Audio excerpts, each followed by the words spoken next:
So when I received this and I saw that 4 things out of the 5 had happened, I was wowed by it and I became an immediate fan. I became an immediate fan of this technique.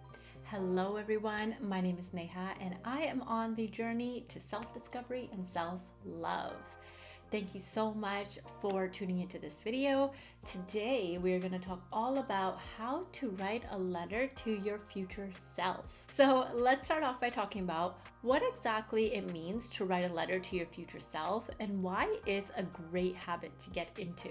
So writing a letter to your future self is sort of like goal setting. What you're doing is sitting down and writing about things that you want to achieve over that amount of time that you're writing to your future self. So you're looking at your visions, your intentions, your ambitions. You're looking at your life wholly. So you can look at your career, personal growth, health, whatever that may be. So why I love to do this practice is that it makes me really sit down and think about where I want to be in the future, where I want to take my life. It also helps me sort of look at where I am right now and if I'm happy with my life, and if not, what are the steps that I need to take in order to get to that future self that I want to be at. It's also a great way to implant these sort of goals within your subconscious because, as you may know, our subconscious is always trying to work towards things that we want, towards goals that we have. Now, this is a tool that I find is very underused and underestimated because when you use these letters, when you write these letters on a regular basis, what you're doing is you're looking at where you are in life, how you're feeling. So you're creating a really strong connection for yourself. And over time, as you grow and as you're reaching your goals, you look back at your beautiful journey that you've been through and you can really appreciate everything that you've done and everything that you have gone through to get to where you are today. We have so much compassion for the people in our lives, for our kids, our partners, our families, our friends. But when we look at ourselves, that compassion is low. I find a lot of people don't spend the time to get to know themselves, including myself. We don't spend the time to have more compassion for ourselves, to show ourselves love. And this is a great tool to really look inward and look at where you are now and spend that time with yourself and connect with yourself. Let me tell you a little bit about my journey with future self writing. So I started doing this about 2.5 years ago, I think it was July or August 2020. And it was the height of the pandemic. I was working remotely for a company and I did not really enjoy my job that much. It was quite stressful. It was like a 24/7 type of job. It was digital marketing manager. So I was on all the time. On top of that, we had just moved back from Dubai to London. We were living with my in-laws. And we were trying to get pregnant and there was just a lot going on. And I saw another creator talking about how she, on a monthly basis, writes letter to her future self a year from that point. And so I thought it sounded really cool. Why don't I try it? So I wrote a letter to myself and I wrote it in an email format and scheduled it to be sent to me 1 year from the date that I wrote it. And so then I went about my year. I totally, to be honest, forgot about the letter. And then a year from that date, I received an email and it was from myself. And I was sort of surprised because I had totally forgotten about it. Opened it up and it was the sweetest email that I had written to my future self about where I wanted to be 1 year from when I had written that letter. So August 2021, I opened up the letter and so much of what I had written in the letter, I had achieved. And it was crazy because at the time I was not vision boarding. I had saved a few pictures on my phone of what I wanted to achieve, but I wasn't doing more than that really. I was just like working and getting on with life. When I first wrote this letter, I had no idea what I was doing. I just sort of wrote it with about 5 things that I wanted to achieve, and I scheduled it to be sent to myself. So when I received this and I saw that 4 things out of the 5 had happened, I was wowed by it, and I became an immediate fan. I became an immediate fan of this technique. Now, you can see, like, at the time I was hoping to have a baby. I wanted to be working full time for myself so that I could spend more time with my family, and then there were some other personal things as well. So now that I'm like a complete fan of this technique, I usually do it at the end of the year. So now I'll be writing a letter to myself probably on December 30th or December 31st to be sent to myself next year from that date. And I also do it in the summer because I sort of just continue on with this tradition of, I started in August, and every August now, after I get that past self email, I write myself another future self email.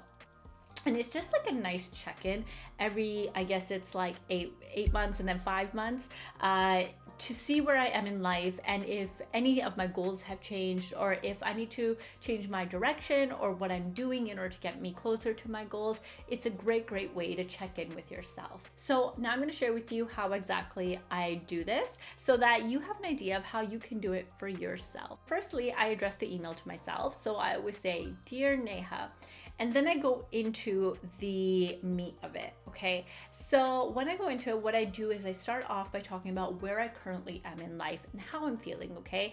And I try to cover as many bases as possible. So I talk about my health, I talk about any personal stuff, so relationships, anything that's sort of happening in my life. And then of course I always talk about career, financial stuff. Maybe I have goals for starting a business or with getting a promotion at a job, whatever that is. Then I also talk about what I love to currently do. So right now in life, I love meditating. I'm really enjoying Peloton. I'm really enjoying yoga. I love playing with my daughter. I love going for walks with her. So things like that, things that are really sort of keeping me sane and keeping me going. After that, I start thinking about what goals I want to achieve by this time next year.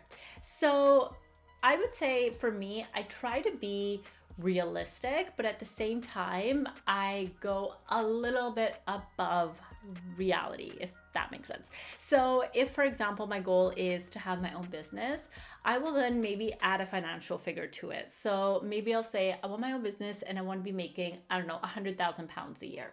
Okay, so that it adds another element to it rather than, okay, I have my own business and like, great, you have your own business and no one's buying from it. You know what I'm saying? So you need to add, for me anyways, I need to add more of an element, like a challenge a little bit to it. And when you're looking at goals, again, what I recommend is looking at more than just your career and finances. Look at where you want to be health-wise. Maybe you want to be working out 4 times a week, right? Maybe you want to join a body pump class, whatever that is. Maybe you want to do something more creative. Maybe you want to go to clay molding. Maybe you want to go to meditation classes. So whatever that is, include that. Then also look at your relationships. Maybe you have a friendship where you and that friend have lost touch and you want to get back in touch with them. So your effort over the next years is to get in touch with this person more, FaceTime with them more, you know, write emails to them, whatever that is. You can even include travel on your list if it's something you want to do. Go inward. What is it that you want? Not what your family wants, not what your friends want. What is it that you really want?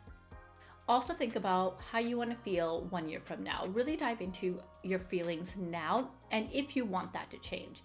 Maybe you're feeling great now and you're like, you know what, I want to keep this great momentum going for 1 year, okay? Or maybe you're not feeling so great. Maybe you're just feeling lazy or tired.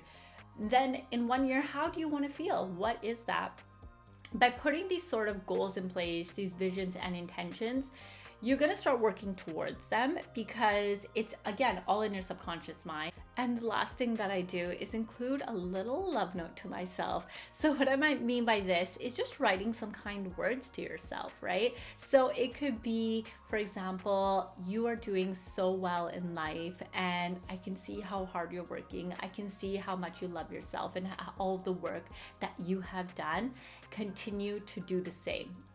And so this type of love note is just so sweet to receive, because it's like when you receive it, when that future version of you receives it, it's like your past self just like wrote this beautiful letter to you, this beautiful love note that just means so much.